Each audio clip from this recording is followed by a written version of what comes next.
Hi everyone, and welcome back to Bluegrass Dreams to Seams. Wow, I decided maybe I should start off this video by explaining a little bit about how I came up with that name. A lot of people have trouble finding me, and sometimes I get messages saying, what's the title of your YouTube channel? And so I'm going to explain it, and maybe that'll help. So I love the title Dreams to Seams, and I tried it a couple of different ways in YouTube, and the two favorite ways were taken, like Dreams, T-O, Seams was taken. Dreams, the number 2 to Seams taken. So I thought, okay, I can't use that. So I was talking to my friend Susan. Of course, we were writing some things down. We didn't have a very long list, but she said, well, you got to come up with something. If you really like that, put something in front of it or behind it. And so we were trying different things, and she said, well, how about the word bluegrass? And I said, Bluegrass Dreams to Seams. I kind of like that, yeah. And she said, well, it kind of designates where you're from. We're in the bluegrass state, so why not? So that's how Bluegrass Dreams to Seams was born. Now, on to sewing. So I left you last week, I had made a muslin of this blouse right here, Burda 7522. Now it is no longer in the pattern books, but there are people who are letting go of their uncut copies and are for sale. So I had laundered two different fabrics for this shirt, one being the rayon that I fully intended it to be the garment as pictured on the pattern envelope.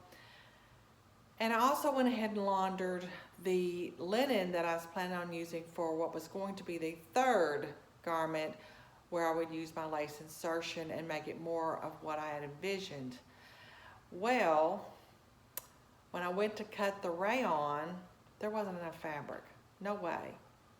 But when I went to cut the linen, the only piece I couldn't get out was the front facings at the top were really wide, and that was to accommodate this wider collar. So I ended up cutting the linen and making the blouse with the lace insertion. Let's just make the blouse you want to make. And so that's what I did. So here's my blouse. I've got my lace insertion here, as well as here, and then over here. I went in about 1 inch on each side. That's when I was actually assembling this together. And this is center front. And I just kind of found the center front of this middle piece right here with this all folded, and I just lined it up. Now, I ended up having to hand sew the lace pieces together because my machine, the satin stitch with regular thread, like any other typical machine, it makes it too heavy, and I didn't want that look. So I sat there and I hand stitched these 3 sections of lace together for each of these 3 lace insertions. So it is stitched together. This one with the holes in it, this beading, or not beading, but this, you could actually run a ribbon through here. This lace insertion is stitched by hand right here and again on this side. Then I machine stitched it into the fabric.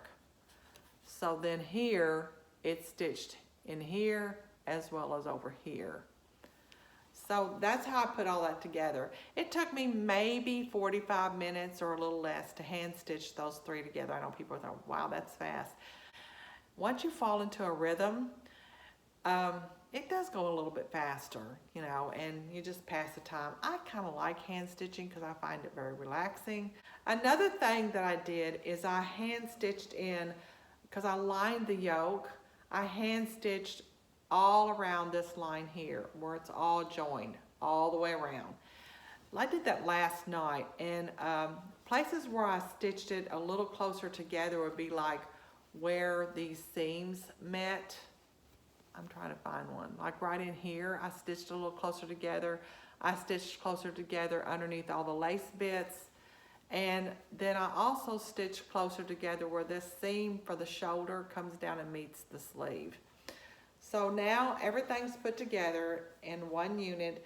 All I need to do is hem, fix my back closure, and put the buttons on my cuffs, and I'll be finished.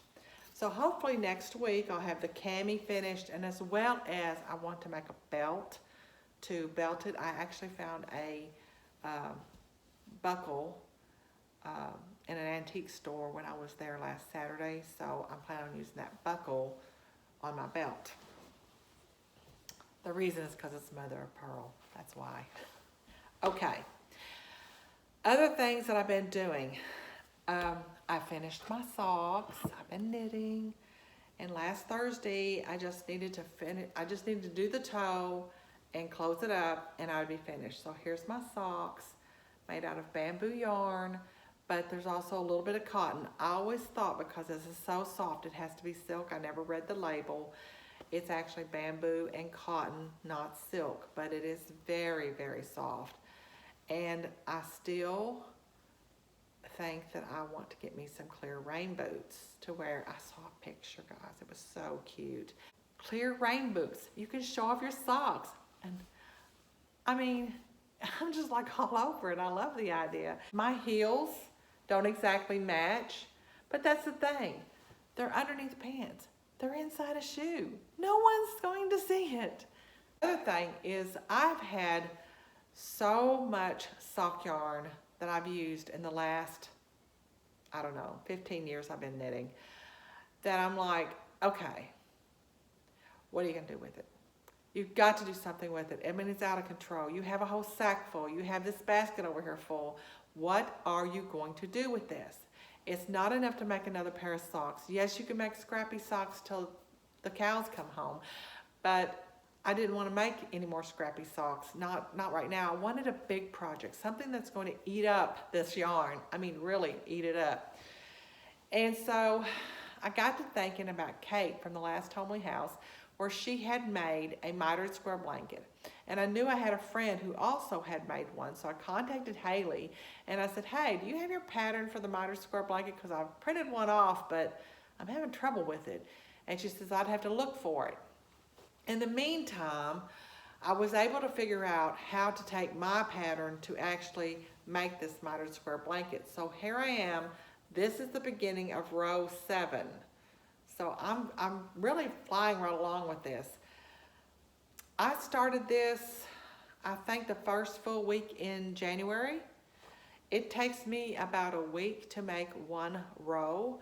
It's either 15 squares or it's 17 squares. The reason it's different is because you see how it's extended out. Like this was a 15 row where this blue is. This is a 17 row right here. So I'm on a 17 row. I began that yesterday, so Monday.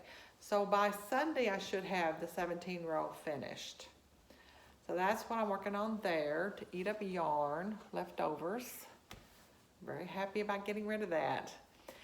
And I've decided I'm going to leave you with something a little different today. About a year ago, my mother had ordered a bunch of gifts from this Irish store. She was getting catalogs galore. And she said, I think I'll give these away as Christmas presents. Well, kind of got, forgotten.